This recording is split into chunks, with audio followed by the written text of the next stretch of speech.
मैं हूं एजाज वसीम और आप देख रहे हैं हार्टमेट्स का यूट्यूब और फेसबुक चैनल। तो नाजरीन, डायबिटीज वैसे तो हमारे जो खून में ग्लूकोज का लेवल है, ब्लड शुगर का जो लेवल है, उससे मुंसलिक है। लेकिन किसी न किसी हद तक ये बहुत से अज़ा को मुतासिर करती है। और एक तो शुगर का कंट्रोल, लेकिन इसके इलाज में बाकी अज़ा कम से कम मुतासिर हों या ना मुतासिर हों, ये करना, उनको बचाना इससे, ये भी इलाज का बहुत बड़ा हिस्सा है।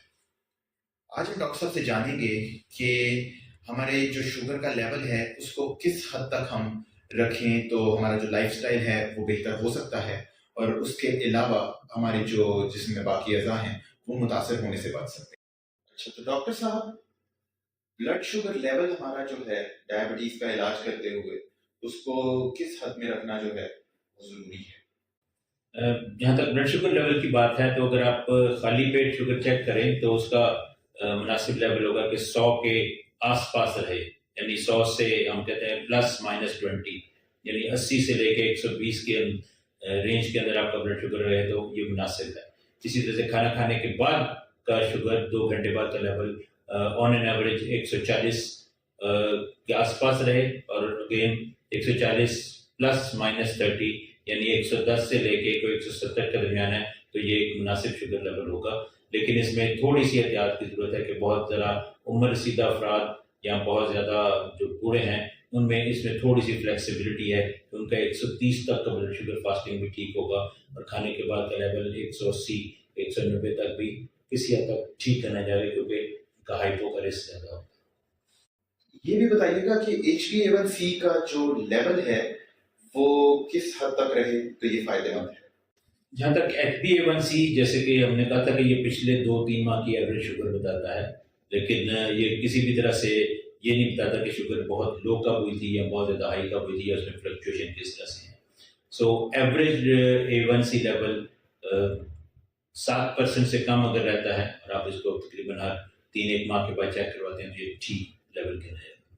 और जिस हमने शुगर के बारे में बात की कि इसको बहुत टाइट कंट्रोल जो है वो कुछ कंडीशंस में मुनासिब नहीं है।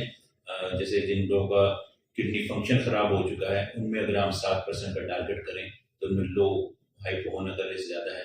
और इस तरह से जो लोग उम्र रसीदा अफराद हैं जिनका शुगर लेवल वेरिएबल रहता है, तो उनमें भी हम कोशिश करते हैं कि अगर इवन 7.5% तक भी हो तो ठीक होगा। और बहुत एडवांस केसेस में इवन 80 प्लस अगर है कोई, तो उसका 8% तक भी अगर A1c रहता है तो वो बहुत ज़्यादा नहीं गिना जाएगा, क्योंकि हाइपो का नुकसान उनको बहुत ज़्यादा है। थोड़ा बहुत शुगर अगर ज़्यादा रहे तो वो फौरी नुकसान नहीं करती।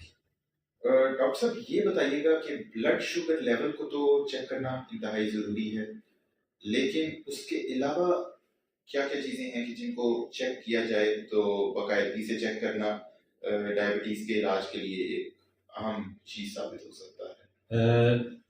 ब्लड शुगर या ज़ियादतीस एक मजमू है बहुत सारी कुछ चीज़ों का, जिसमें मोटापा भी शामिल है, वज़न भी शामिल है, और साथ इत्तेफाक से ब्लड प्रेशर और कोलेस्ट्रॉल ये चीज़ें भी साथ शामिल होती हैं। हम इसको मेटाबॉलिक सिंड्रोम कहते हैं। तो इसको सिर्फ ब्लड शुगर के हवाले से नहीं देखना, इसका हम एक होलिस्टिक अप्रोच की बात करते हैं, जिसमें आप अपने वज़न का भी ध्यान रखें, जिसमें आप अपनी खुराक का भी ध्यान रखें, और आसानी के लिए हम एक निमोनिक बनाते हैं जिसका हम ABCDEF कहते हैं।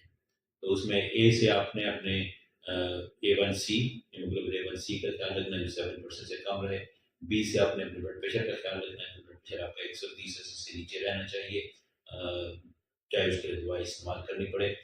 सी से हम कोलेस्ट्रॉल की बात करते हैं कि टोटल कोलेस्ट्रॉल आपका 200 से कम हो, LDL 100 से कम हो, ट्राइग्लिसराइड्स 150 से कम हो। डी से हम कहते हैं डाइट, यानी खुराक आपकी, और उसमें आपको अपनी कैलोरी काउंट को देखना है, अपने कार्बोहाइड्रेट कंटेंट को देखना है, उसको ख्याल रखना है।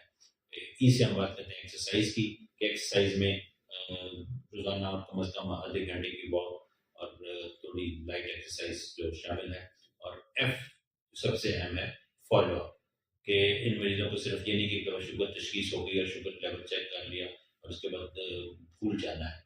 उसका मुसलसल याद भी रखना है, और हर 3 से 6 माह के बाद अपने फिजिशियन से राब्ते में रहना है कि आप ये सारी चीज़ें रिपोर्ट्स आप वो देखें, और अगर इलाज में कोई रद्द बदल की ज़रूरत है तो उसको उसी हिसाब से एडजस्ट करते हैं।